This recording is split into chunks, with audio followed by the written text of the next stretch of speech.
এটা ছিল রাখি পূর্ণিমার আগের দিন। আমি ভাই বোন মিলে পরমাতলায় যাচ্ছি রাখি কিনতে। এত রাখির দোকান বসেছিল, আমার ভাইয়ের একটা রাখিও পছন্দ হচ্ছিল না। প্রথমে যেই দোকানটায় গিয়েছিলাম, শেষে আবার সেই দোকানটায় গিয়েই ওর রাখি পছন্দ হয়েছিল। ওরাও বলছে তোমরা তো এসে দেখেছো, কোন রাখিটা দেখে গেছো আবার। ওরাও অবাক হয়ে গেছিলো। তারপরে আবার শেষমেশ পছন্দ হয়ে নিয়েছি। তারপরে আমি চলে এসেছিলাম পার্লারে একটু আইব্রো প্লাক করতে। তারপরে ভাইদের জন্য এখান থেকে চকলেট নিয়ে নিয়েছিলাম, ওদেরকে রাখি পূর্ণিমায় দেবো তার জন্য। তারপর আমরা চলে এসেছিলাম রানীর ঘাটে। এখানে সন্ধ্যাবেলায় সন্ধ্যা আরতি হয় সেটা দেখার জন্য, কিন্তু আমরা গিয়েছিলাম 7টার সময়, তো তখন সন্ধ্যা আরতি হয়ে গেছিলো। আর এখানে তখন ঠাকুরটার কাছে এমনি আরতি হচ্ছিল, সেটা একটু দাঁড়িয়ে দাঁড়িয়ে দেখলাম।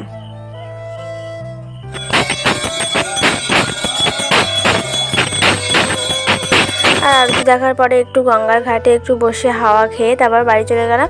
আর ভিডিওটা ভালো লাগলে অবশ্যই লাইক করে দিয়ে। দেখা হচ্ছে নেক্সট ব্লগে। So tata.